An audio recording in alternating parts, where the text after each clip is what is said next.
Aujourd'hui, on a parlé de beaucoup de choses, on a parlé de toxicologie, on a parlé évaluation de risque, il y a eu quelques diapositives de réglementation, moi je vous en passerai une ou deux, pas beaucoup plus, je vous promets, dont une d'ailleurs, sur laquelle je vais passer très vite parce que elle a été présentée juste avant d'ailleurs. Moi, ce dont je voudrais vous parler là, c'est de démarche de substitution. Alors le mot n'a pas beaucoup été prononcé aujourd'hui, mais en tout cas, ça flottait vraiment dans l'air de beaucoup de présentations. Toi, Patricia, tu as parlé de suppression de produits, on est vraiment dans ces démarches-là. Je pense que la plupart des entreprises pratiquent la substitution de produits sans forcément savoir qu'elles le font, parce que simplement, ce n'est pas forcément dans une démarche, mais c'est très intuitif. Donc, bon, quelques diapos réglementaires, je suis désolée, mais promis, je vais très très vite dessus. Donc ça, on l'a déjà vu juste avant, donc je ne vais pas rester dessus. Ce que je voulais simplement évoquer, c'est que la démarche de substitution, c'est une démarche à part entière dans les actions de prévention des risques professionnels, d'autant plus que suite à l'article L 4121.1 du Code du travail, on a le suivant, qui est le 4121.2, qui va donner les principes généraux de prévention. Alors pareil, ça n'a pas été nommé comme ça aujourd'hui, mais je pense que toutes les présentations avaient ça un petit peu derrière la tête, avec les différents principes généraux. Quand on parle de substitution, on va toucher deux de ces principes-là. Le premier, donc le tout premier, celui qui est tout en haut, donc la partie évitement des risques, et un qui est un tout petit peu plus bas, qui dit remplacer ce qui est dangereux par ce qui ne l'est pas ou ce qui l'est moins.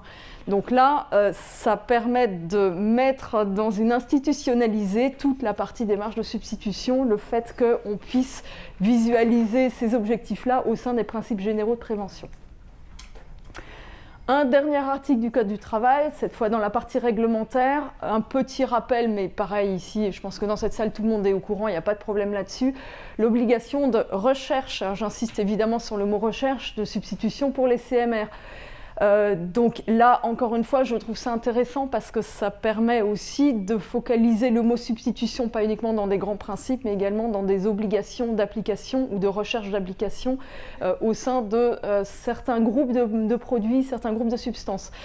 Alors là, on est dans une obligation du Code du travail en matière de CMR. Évidemment, l'objectif d'une entreprise, c'est d'appliquer ça quand elle le peut à d'autres types de dangers aussi, pas uniquement au niveau des CMR. Donc la substitution, c'est une démarche clairement qui est particulièrement efficace puisqu'elle permet de réduire, voire de supprimer un danger. Quand on parle de réduction, on va parler de remplacement d'un produit par un produit moins dangereux ou, ça encore ça a été évoqué ce matin, de remplacement d'un procédé par un procédé moins dangereux. Quand on parle de suppression, évidemment c'est un remplacement d'un produit ou d'un procédé par un produit ou un procédé qui cette fois n'est pas dangereux du tout. Alors ça, on verra quelques exemples, hein, ou un exemple au moins. Quand je disais qu'il y avait des démarches qui pouvaient être intuitives, voilà, je donne deux exemples, alors qui à la fois peuvent être intuitives et qui à la fois peuvent être des vraies démarches dans des plans d'action. On peut jouer sur une forme physico-chimique pour substituer un produit. On peut jouer aussi sur une étape qu'on supprime au sein d'un procédé. Alors, premier exemple, alors là, si on prend l'exemple des nanoparticules, on est en plein dedans. On peut supprimer une forme poudre par une forme granulée, quand on peut, hein. Évidemment, ce n'est pas toujours possible. La forme granulée étant évidemment moins émissif que la forme poudre. Donc là, on a remplacé un produit dangereux par un produit moins dangereux. Dans le deuxième exemple, on peut imaginer, et c'est des choses qu'on peut préconiser dans des entreprises qu'on accompagne, qu'on a dans l'entreprise un produit qu'on achète de manière concentrée mais qu'on utilise de manière diluée, donc on va diluer juste avant application. On peut imaginer qu'on achète directement la forme diluée sous réserve qu'on n'augmente pas le danger en introduisant des biocides ou d'autres choses, bien évidemment. Si on y arrive, dans ce cas-là, on supprime une étape de passage de la formule concentrée à la formule diluée. Donc non seulement on supprime une étape de risque, mais également une exposition à un produit particulièrement plus dangereux puisqu'il est plus concentré. Et très souvent, dans ces formulations-là, on a des corrosifs. Un corrosif concentré, on sait, une projection oculaire, ce que ça peut faire, ce que ça peut avoir comme impact en termes de conséquences pour les yeux, par exemple. Donc, travailler directement sur le produit dilué, clairement, ça a un impact positif. Il y a plusieurs démarches institutionnelles de substitution. Je vais vous en présenter deux, là. La première, c'est celle de l'ANSES. Donc l'ANSES a été évoquée aujourd'hui. L'ANSES a un certain nombre d'orientations, donc on a pu voir sur la définition de VLEP, des choses de ce genre-là, mais également, en 2016, l'ANSES a eu, parmi ses orientations, une orientation de démarche d'accompagnement et de capitalisation de démarche de substitution. Alors je vous lis ça, je l'ai lu sur le site de l'ANSES, donc je vous l'ai reproduit tel quel. Le soutien et l'accompagnement de la substitution reste une action prioritaire pour l'agence et les pouvoirs publics dans le cadre du prochain, alors PST3, c'est Plan Santé Travail numéro 3, pour ceux qui ne connaissent pas le sigle. Il s'agira impérativement dans ce cadre de mutualiser les bonnes pratiques à travers l'exploitation des données existantes. Donc là, on voit que l'ANSES, une de ses missions, un de ses objectifs est donc la capitalisation de ces substitutions qui sont recentrées au sein du site qui est le site substitutioncmr.fr. Alors qu'est-ce que c'est ce site? C'est un site qui est évidemment sur Internet accessible à tous, si vous ne le connaissez pas, destiné à tous les acteurs de prévention qui souhaitent s'engager dans une démarche de substitution pour les substances CMR spécifiquement, là concernant le site Substitution CMR, comme son nom l'indique. Et il a pour objectif de faire connaître des actions réalisées, donc on est dans le pragmatisme, le pratico-pratique d'entreprise, des travaux en cours ou des avancées dans le domaine de la recherche au sein de domaines de substitution. Je vous ai mis ici une copie d'écran du site de l'ANSES avec du coup les moteurs de recherche. On peut chercher une recherche de substitution par la substance, également par le secteur d'activité. Comme on est sur des retours d'expérience, on est également sur des cas concrets, vraiment pratico-pratiques, et forcément les cas concrets vont être en lien avec les secteurs d'activité dans lesquels ils sont opérés. Donc le site va répertorier des démarches de substitution réussies. Donc là encore, on est dans le pragmatisme, on n'est pas uniquement dans des objectifs, on est aussi dans des réussites et du coup des mises en pratique opérationnelles, avec des explications sur les démarches engagées par les entreprises, des données concrètes sur les avantages et sur les inconvénients de la substitution. Donc on va en voir quelques inconvénients tout à l'heure, parce que bien entendu une substitution n'est pas que tout bénéfice, il peut y avoir des conséquences difficiles à mettre en œuvre, et du coup des détails de mise en œuvre. Bon, c'est pas très grave si c'est pas lisible, je voulais juste vous montrer un petit peu comment c'est représenté. Donc là, je vous ai pris l'exemple du dichlorométhane. Le dichlorométhane a été évoqué ce matin, moi je vais revenir un peu dessus sur 2-3 diapositives aussi. On sait que c'est un CMR qu'on aimerait bien voir complètement disparaître dans nos entreprises, il est interdit dans certaines applications. Donc concernant le dichlorométhane, si on fait une recherche spécifiquement sur cette substance, bon là c'est une première copie d'écran mais il y a plusieurs pages, c'est pas la seule, dans lequel on va avoir chaque item qui va nous donner le nom du produit qui a été substitué, le code NAF concerné par l'entreprise et des détails ici sur la nature de la tâche dans laquelle ce dichlorométhane a été substitué avec satisfaction. Donc là vous en avez 4 ici à l'écran, si vous allez sur le site Substitution CMR vous verrez qu'il y en a d'autres. On va passer maintenant à l'INRS. Donc sur le site de l'INRS, probablement pareil, vous les connaissez pour la plupart d'entre vous. Il y a 2 types de fiches qui existent. La première, ce sont les fiches d'aide au repérage des cancérogènes. Donc là, on n'est pas sur tous les CMR, on est sur les cancérogènes spécifiquement. Donc ces fiches, leurs objectifs sont de lister les cancérogènes susceptibles de se trouver au sein d'une activité industrielle, avec parfois des données de conditions d'exposition, quand ces données peuvent être mises en évidence avec suffisamment de clarté, et elles indiquent également une probabilité de fréquence. Un petit exemple ici, donc on a parlé un petit peu soudage ce matin, donc je suis bien contente d'être dans les mêmes types d'exemples. Donc la phare numéro 15 ici qui va parler du soudage et du brasage des métaux. Donc ici, bon, pareil, c'est une copie d'écran, c'est vraiment un extrait. Dans la préparation et entretien des équipements ici, par exemple, donc les types de cancérogènes avérés ou suspectés qu'on peut trouver, donc poussière contenant des métaux avec la liste des métaux concernants, des radioéléments ici, avec une probabilité de présence, certaine ou très probable, et dans les commentaires, on va avoir des éléments sur la tâche au sein de cette activité-là qui va être la tâche exposante. Donc comme pour les poussières de métaux, ici par exemple, c'est au cours du meulage des électrodes, on est dans des électrodes TIG ici. Si on passe maintenant aux deuxièmes fiches de l'INRS, donc les fiches d'aide à la substitution des cancérogènes, donc là, on va être encore une fois sur quelque chose de concret, sur des substitutions qui existent, qui ont pignon sur rue et sur lesquelles l'INRS préconise vraiment de mettre en œuvre donc, ces substitutions. Elles sont donc concrètes, elles fournissent des solutions de substitution qui sont techniquement possibles. Ces solutions, ça peut être des solutions basées sur des produits de substitution ou des procédés de substitution, il y a les deux, et elles sont en général en lien avec une activité précise. Donc, exemple, là j'ai repris le même soudage, j'ai repris le soudage TIG, là encore, avec la substitution de l'oxyde de thorium. Bon, là on est sur quelque chose de, je pense, relativement basique maintenant. Ceci dit, quand on va en entreprise, on en voit très régulièrement encore des électrodes à l'oxyde de thorium. Donc, on va avoir, là c'est une copie d'écran encore une fois, des avis sur la substitution avec les préconisations de substitution. Au sein de l'avis de la substitution, il y a indiqué la nature du danger qui est à éviter. Et au sein de la substitution elle-même, il va y avoir la proposition de substitution concrète. Donc concernant la substitution de l'oxyde de thorium, donc Patricia l'a évoqué ce matin dans un exemple concret en entreprise, on va avoir plusieurs types de possibilités de substitution qu'il va falloir adapter en fonction des métaux sur lesquels l'entreprise a besoin de souder.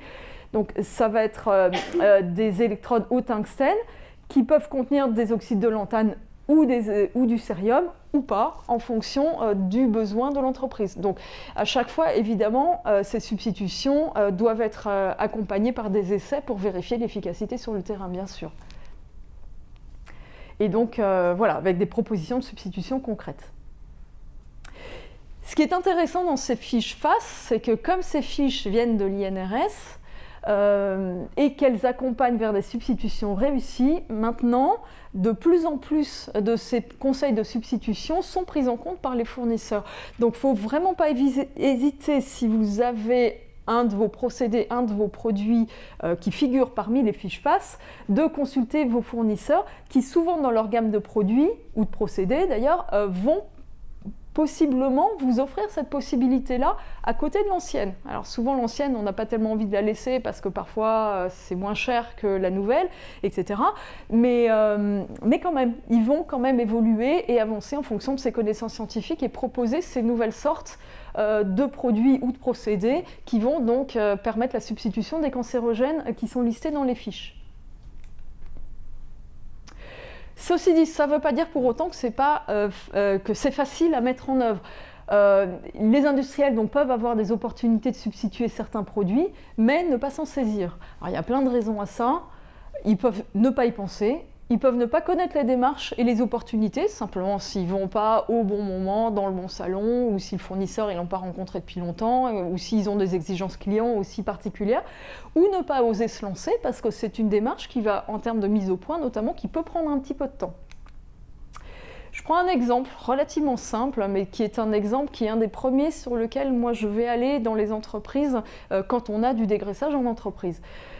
Souvent, on a encore le dichlorométhane ou n'importe quel solvant comme agent de dégraissage. La question à se poser, c'est de savoir si ce solvant de dégraissage, typiquement le dichlorométhane dans le cadre des cancérogènes, est justifié ou pas.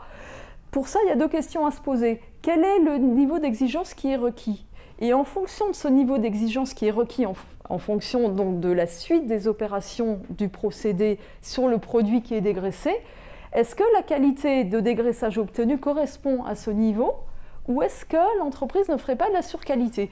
C'est des questions qui sont importantes parce que, alors, je suis un peu provocatrice, mais pas complètement quand même, le dégraissage à l'eau savonneuse peut suffire dans certains contextes industriels. Donc, et du coup, là, si on passe, alors je suis d'une extrême à l'autre, bien sûr, mais si on passe de cet extrême à une autre, on substitue un agent CMR si c'est le dichlorométhane ou susceptible de l'être si c'est un autre solvant vers quelque chose qui par définition ne l'est pas. J'ai repris ici, alors ça c'est un document très intéressant, alors je ne sais pas s'il est encore trouvable sur internet ou pas, alors s'il ne l'est pas, si vous le cherchez, s'il ne l'est pas, demandez-le moi je l'ai en PDF, je vous l'enverrai.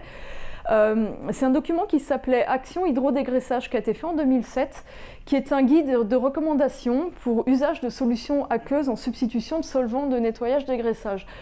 Alors ce schéma-là, c'est moi qui l'ai repris, c'était sous forme d'un bel histogramme et il prenait un peu de place, donc je l'ai retravaillé un petit peu pour vous remettre les informations. Ce qu'on va trouver ici, on va avoir une colonne ici avec les différents besoins de nettoyage qu'on va avoir, avec différentes utilisations, donc en maintenance, entre deux opérations, en préparation de surface ou alors des cahiers des charges spécifiques, avec en fonction le niveau de propreté requis, qui sont en lien, bien entendu, avec les opérations qui vont avoir lieu après cette phase de nettoyage ou de dégraissage. Donc si on prend l'exemple de la maintenance ou de l'entretien, là, en général, dans la mesure où on va avoir besoin juste d'un contrôle sommaire ou d'un montage-démontage, dans ce cas-là, on va avoir besoin juste d'un dégraissage grossier. Très clairement, dans ce cas-là, le type de dégraissage qu'on va apporter, le type de produit de dégraissage devrait être, je dirais plutôt, un produit qui soit le moins dangereux possible. Alors que quand on est entre deux opérations, comme reprise d'usinage, contrôle des dimensions, traitement thermique, grenaillage, emboutissage, là, on va avoir besoin d'un niveau de dégraissage un peu supérieur avec un toucher peu ou pas gras. Si on va encore au-delà, si on a du traitement de surface, des protections anti-corrosion, de l'application de la peinture, de vernis, soudage, collage, etc. Là, par contre, on a besoin d'une grande propreté de surface parce qu'il y a un besoin d'adhésion, de revêtement, de collage, etc., etc. Et puis, je ne traite pas ce cas-là qui va être un cas très spécifique. Donc, peut-être que les solvants de dégraissage de type dichlorométhane pourraient être utilisés uniquement dans cette ligne-là et en amont, chercher des solutions de dégraissage qui soient moindres en termes d'efficacité et donc moindres en termes de danger.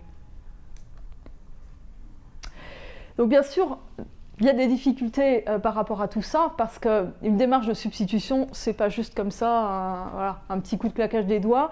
Il y a besoin de mise au point de procédés de fabrication, il faut en être bien conscient, hein. On ne passe pas du jour A au jour B, de l'un à l'autre. J'ai mis quelques exemples ici. Donc, je reprends l'exemple du dégraissage. Une fontaine biologique, le dégraissage va prendre plus de temps qu'en fontaine solvantée, donc il va falloir adapter tout le procédé au niveau du temps, de manière à intégrer ce temps supplémentaire-là. Autre exemple, si on change les solvants dans des encres pour des solvants moins volatiles que ceux qui existaient dans ces encres-là, le temps de séchage, là aussi par définition, va être plus long. Donc on va avoir là aussi un petit changement de procédé. Troisième exemple, substitution du chromate des plombs dans les pigments, dans toutes les encres, les colorants, ça devrait être maintenant, sauf dans des cahiers des charges très spécifiques, quelque chose de totalement généralisé, ce n'est pas encore le cas. Quand même, substituer le chromate de plomb par d'autres pigments, ça veut dire une recherche de colorant, donc une recherche de nouvelles formulations au niveau des couleurs, parce qu'on change de pigment, on change de colorant, donc on change de coloration obtenue à la fin, donc forcément ça a besoin d'un travail de reformulation. Donc je vous ai mis quelques exemples ici, évidemment il y en a beaucoup d'autres, mais du coup quand on entame une démarche comme ça, il faut le savoir que ça va s'accompagner du coup par des mises au point. Ah oui, dernier exemple, pardon. Je reviens sur le dichlorométhane, mais dans une activité particulière de décapage de façade. Le dichlorométhane, alors c'est ce qui est utilisé partout chez tous les décapeurs pour enlever les graffitis sur les façades. Je connais un de nos adhérents qui a développé une gamme de produits qui sont non solvantés pour ça. Par contre, ce qu'ils se sont rendus compte, c'est qu'ils ont développé une gamme qui doit être adaptée à la surface. C'est une surface au plate, c'est un produit, c'est une surface métallique, c'est un autre produit, là où le dichlorométhane pouvait tout faire. Donc la substitution, là encore, est particulièrement efficace, ils y sont bien arrivés, mais ça leur a demandé des mois de mise au point pour pouvoir vraiment trouver, en fonction des surfaces, les produits les plus adaptés. Mais bien entendu, donc derrière ces démarches de substitution, il y a un vrai enjeu de diminution des risques. Bon, c'est l'enjeu de toute la journée aujourd'hui, donc je ne vais pas revenir là-dessus. Et de préservation, bien entendu, de la santé des salariés. Donc ça, c'est nous, notre regard, service de santé au travail, de dire, voilà, nous, ce qu'on va regarder, mais votre finalité, c'est la même, hein, rappelons-le. Une entreprise a pour mission de préserver la santé des salariés. Avec, du coup, de par la substitution, des impacts sur le nombre de substances inflammables, éventuellement, hein, pas dans tous les cas, mais ça peut. Suppression de certaines étapes à risque du procédé, baisse de l'exposition aux agents CMR, aux substances sensibilisantes qui sont dans les dangers chroniques, évidemment ceux sur lesquels nous on va se focaliser le plus. Bon, on ne va pas revenir sur l'évaluation du risque chimique, mais ce qu'on peut quand même en dire, c'est que grâce à l'inventaire dont plusieurs intervenants ont parlé aujourd'hui, on recense les produits, on recense les étapes des expositions. Ça permet de repérer les produits qui sont dangereux, avec comme impact risque élevé, et de voir avec les fournisseurs les possibilités de substitution qu'ils peuvent proposer. N'hésitez pas à systématiquement réinterroger vos fournisseurs qui peuvent avoir des produits qu'ils n'avaient pas les années précédentes et du coup vous proposer des améliorations pour vous. Alors, et nous dans tout ça, nous services de santé au travail. Alors je ne sais pas combien d'entre vous sont suivis par un service interentreprise d'ailleurs. Vous êtes plusieurs à avoir un service autonome, service interentreprise? Ouais, vous n'êtes pas très nombreux, donc vous êtes beaucoup des grands. Mais c'est pas grave, je vais parler pour vous aussi. Donc, nous, service de santé interentreprise, on a notre rôle à jouer là-dedans, évidemment. Alors, je prends notre exemple à nous. Donc, les services interentreprise, donc ils accompagnent de 2000, alors 1600, Patricia disait tout à l'heure, à jusqu'à 100 000 entreprises en fonction de leur implantation. Nous, chez nous, à l'AST Grand Lyon, on a 17 200 adhérents. C'est pas rien quand même, je suis toute seule en risque chimique pour 17 200 adhérents, voilà, petite parenthèse. 80% de TPE, ça Patricia l'a déjà évoqué, donc TPE, là le 80% chez nous, je compte les moins de 20 salariés, donc Patricia l'a déjà dit ce matin, n'ont personne en interne pour pouvoir travailler ce type de sujet. Donc compte tenu de notre contexte qui est quand même assez particulier, les services de santé au travail optimisent leur action et accompagnent des branches professionnelles. C'est un vrai objectif et vous verrez qu'en termes d'efficacité d'accompagnement, on est dans une démarche, une dimension qui n'est pas du tout la même que l'accompagnement de 1 pour 1 quand on va aller directement chez un adhérent. Je vais prendre l'exemple des garages automobiles qui est un secteur particulièrement sensible. Alors pourquoi est-ce qu'il est sensible ? Déjà, en grande majorité, votre petit garagiste du coin, ils sont 1, 2, peut-être 3 salariés, mais des fois c'est le maximum. Alors qu'il y a beaucoup de produits différents, 40 à 200 produits différents, et puis souvent on a le technico-commercial qui va arriver avec son carton de produits, dedans il y a une bouteille de vin, et il va dire tiens, teste-moi ça, c'est génial, c'est révolutionnaire, et du coup le patron il va pas forcément être au courant du produit qui est rentré dans son entreprise parce qu'on est encore dans un lien vraiment de personne à personne entre les technicos et les garagistes. Évidemment, dedans, beaucoup de produits CMR, ça c'est un vrai fléau là-dessus. Alors je ne parle pas que des produits d'émission, ça on les connaît, mais également dans des produits qui rentrent, avec beaucoup de fournisseurs, et alors une sensibilisation à la prévention des garagistes, zéro. C'est un secteur d'activité qui du coup inquiète particulièrement les professionnels de prévention. Beaucoup de démarches en prévention des CMR intègrent concrètement et ciblent concrètement les garages automobiles. Alors là, je suis sur des sigles encore barbares. Là, ça c'est le plan national santé-travail numéro 2, avec tous les plans régionaux santé-travail qui en sont déclinés, qui est terminé depuis 2016, je crois.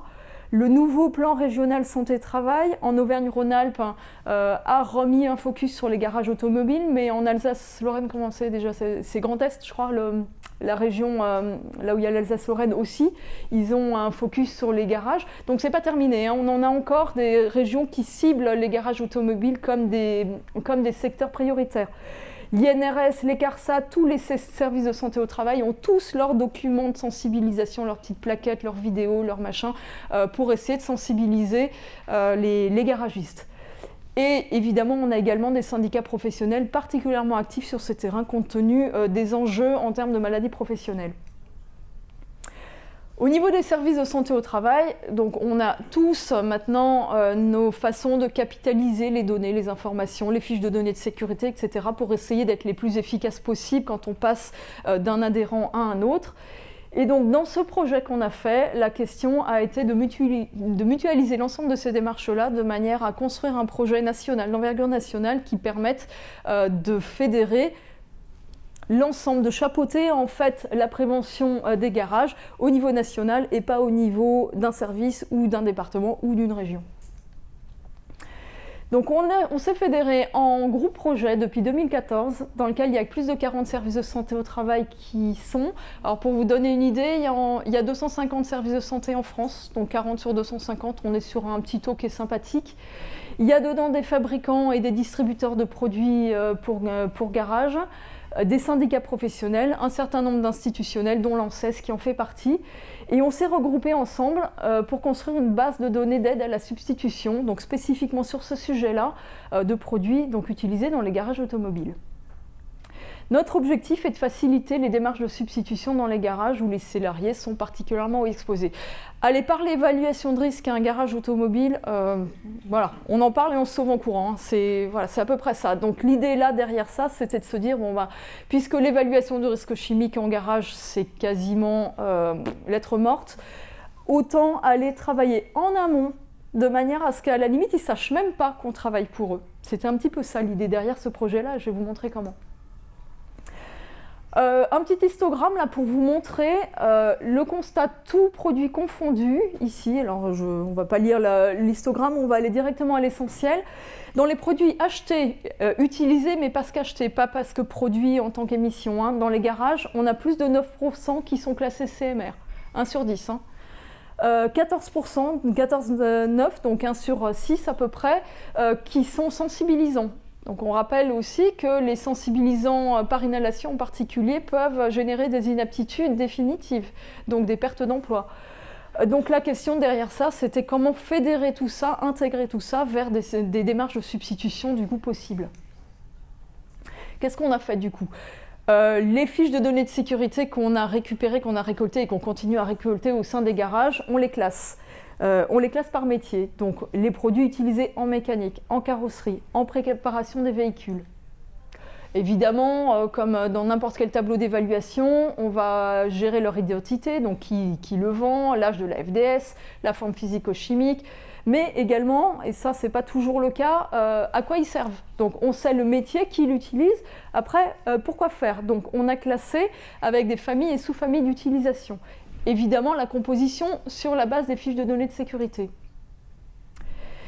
À partir de là, ont été récupérés les statuts CMR et allergisants de chacune des substances qui figurent dans les fiches de données de sécurité, la nature physico-chimique, le classement physico-chimique environnemental et le classement pour la santé pour chaque produit commercial, donc celui qui est en section 2 des fiches de données de sécurité. Et à partir de là, donc, on va exploiter ces données-là. On ne capitalise pas pour pouvoir dire, voilà, moi j'ai tant de produits et puis c'est tant de pourcentage. L'idée, évidemment, c'est d'être opérationnel sur le terrain. Donc, plusieurs questions qui se posent. Quel est le pourcentage de produits, évidemment pour le même usage, qui sont sans CMR? Positivons les choses. On ne va pas raisonner combien il y en a qui possèdent des CMR, mais combien il y en a qui n'en possèdent pas. Derrière ça, c'est est-ce qu'une substitution est faisable ou pas? Plus il y a de produits sans CMR, plus la substitution du produit qu'on a pu voir dans un garage qui contient un CMR peut être substituée. Si la substance CMR est très répandue dans les formulations, alors un exemple, le styrène dans les mastiques. Hein, qui dit mastic dit styrène, qui dit styrène dit non-substitution. On commence à voir émerger quelques mastiques sans styrène, mais c'est extrêmement rare et ça demande des tests et des mises en pratique complexes. Mais du coup, là, on va plutôt raisonner vers le pourcentage de styrène le plus bas possible. Donc, on va inviter le garage à voir avec son fournisseur pour tendre vers un taux de styrène le plus bas possible. On va se poser la question, pour chaque substance CMR, quel est le nombre d'occurrences de ce CMR-là au sein des produits de la même activité. Plus le produit est rare, plus il est facile à substituer, sauf bien sûr pour les produits techniques, ceux-là on va les mettre de côté. Et on va également s'interroger sur les formes physico-chimiques des produits. Plus il est volatile, plus l'exposition peut être forte, ou plus le procédé est émissif, hein, et du coup plus il sera prioritaire à substituer également, parce que là on va avoir un impact des voies respiratoires qui sera majeur. Et à partir de là, on va avoir plusieurs niveaux d'accompagnement. Alors prenons l'exemple d'un garage, donc accompagnement de 1 pour 1. Les produits qui sont référencés dans le garage vont être comparés aux produits qui sont dans la base de données à usage similaire, évidemment. Donc pour le même usage, soit il existe des produits moins dangereux, soit on est déjà dans la gamme des produits les moins dangereux. S'il existe des produits moins dangereux, on va en informer le garage, On va lui dire quels sont les produits à substituer et pour quelles raisons, donc quelles sont les substances dedans qu'on aimerait bien voir disparaître des formulations, et on va lui dire aussi que la substitution est faisable. Et bien sûr, on va lui donner des billes pour ça, ce que Patricia évoquait, il faut être concret. On va lui donner des références de fournisseurs qui commercialisent des produits pour le même usage et qui ne contiennent pas ces substances-là, et dont on sait qu'ils fournissent pour la même utilisation des produits qui ne contiennent pas de CMR. Et on va également transmettre un diaporama interactif qui va leur permettre de poursuivre ce type de méthode-là sans notre présence, donc sans nous, après, par la suite. Donc voilà à quoi il ressemble, ce diaporama. C'est un diaporama qu'on va pouvoir transmettre et dans lequel, voilà, je vous ai mis ici l'exemple d'une diapositive de ce diaporama-là. Donc qu'est-ce qu'on va trouver dedans? On va trouver l'usage du produit, donc c'est un diaporama qui va rentrer par le métier. C'est pas la peine de rentrer par un autre axe, par les CMR pour un garage, autant rentrer par ce qu'ils connaissent, ce qu'ils maîtrisent. Donc dans cette diapo, on est chez les carrossiers. Au sein de ce métier-là, on est en réparation de carrosserie et au sein des produits d'après de carrosserie. On va avoir le niveau d'aisance de substitution. Donc là, on est dans un exemple de substitution moyenne, ce qui veut dire qu'il y a entre 25 et 50% des produits du même usage sur les 134 fiches de données de sécurité qui ont été répertoriées à l'époque ici, qui sont des produits sans CMR. Et on va avoir la liste de toutes les substances à éviter, leur nom, leur numéro CAS, de manière à ce que le garagiste puisse dire à son fournisseur, attendez, dans votre FDS, là, dans ce paragraphe 3, parce qu'on ne va pas parler de section, j'ai celui-là, j'en veux pas, parce que je sais qu'on peut faire sans. Donc, trouvez-moi une formulation dans laquelle je ne l'ai pas. Et dans certains cas, on va avoir des conseils particuliers. Alors, ici, donc j'ai choisi cette diapo exprès parce qu'on a également un conseil ici de prévention, avec un port de masque en cas de dégagement de poussière.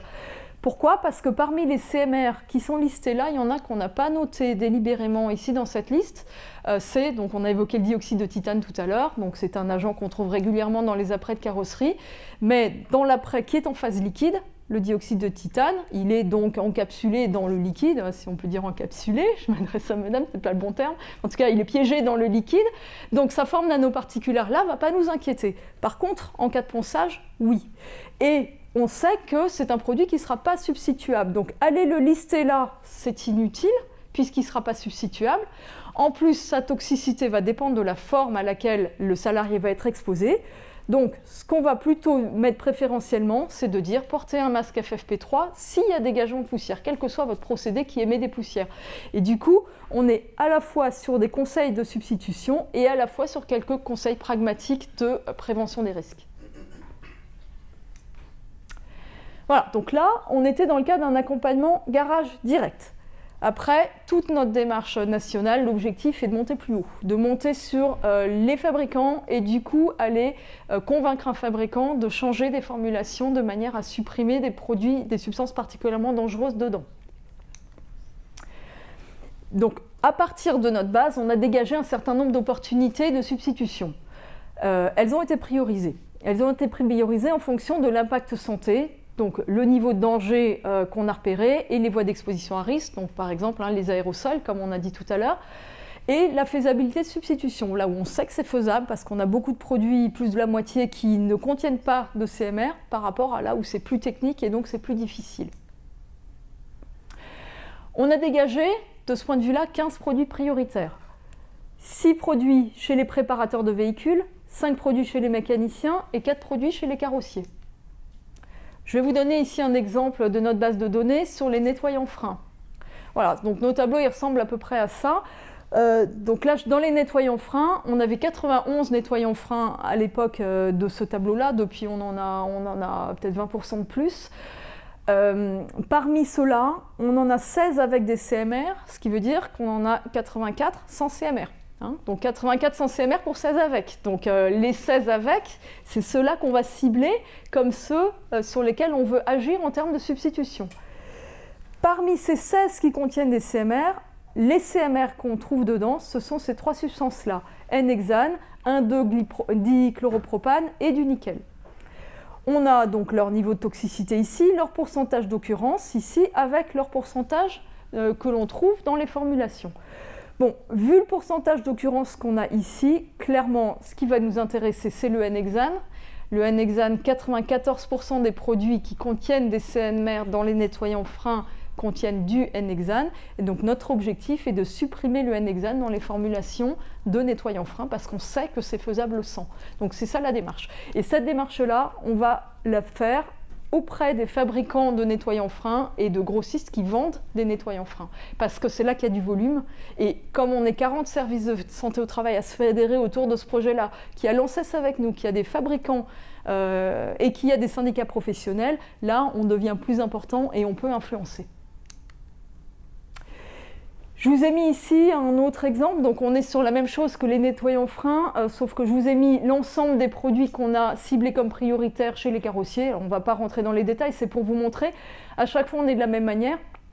Pour un usage donné, le nombre de produits que l'on a trouvés, les CMR qui sont concernés et la cible. Qu'est-ce qu'on veut obtenir comme objectif par rapport à ces CMR-là, compte tenu de la faisabilité de substitution de ces produits-là. Voilà, je vous donne un exemple, je vous donne bien sûr pas les autres, c'est pas l'idée, c'est pour vous dire un petit peu l'approche que l'on a. Alors, pourquoi est-ce que cette démarche elle est plus efficace que la démarche d'accompagnement du 1 pour 1 ?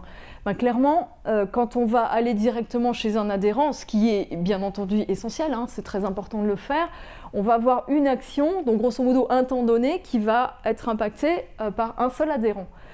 Plus on augmente, plus on regarde à la loupe, on va dire, plus on va impacter pour une action donnée un nombre d'adhérents. Donc par exemple, si on accompagne une branche professionnelle au sein d'un service de santé au travail, chaque service va avoir, on va dire, entre 50 et 200 adhérents du même secteur d'activité donné. Donc là, on va avoir un impact tout de suite qui sera un peu plus important. Et dans l'action telle qu'on l'a fait avec l'intervention auprès des fabricants et des grossistes, alors non seulement notre action va avoir un impact tout de suite supérieur, on va potentiellement impacter plus de 5000 adhérents, mais également parmi tous mes collègues de services de santé au travail qui font partie du même groupe projet, qui eux-mêmes vont avoir des interactions et des liens avec d'autres adhérents, ils vont également avoir ce même type d'impact. Donc moi, mon impact direct va être peut-être sur 5000 adhérents que je ne pourrais pas quantifier. Je ne pourrais surtout pas dire à mon directeur, voilà, c'est ces adhérents-là que j'ai impacté cette année avec l'Action Garage. Je ne peux pas le savoir puisque c'est des changements de formulation et que je ne sais pas qui achète ces produits-là. Donc je ne sais pas. Mais par contre, ce que je pourrais lui dire, c'est que moi, je vais toucher tel fabricant, un tel a touché tel fabricant et un tel autre. Donc globalement, on a un éventail qui fait que grâce à cette action où j'y ai mis ma quote-part à moi, on a globalement, au sein des garagistes, on peut estimer qu'ils sont tous touchés par l'action nationale parce qu'ils achètent tous des produits, par définition. Donc voilà, donc l'action nationale pluripartenariale a clairement une efficacité bien supérieure qu'une action individuelle au niveau de l'impact sur la branche d'activité.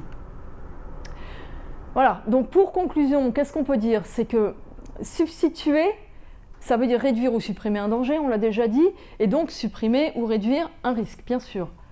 C'est clairement la plus efficace des méthodes de prévention des risques.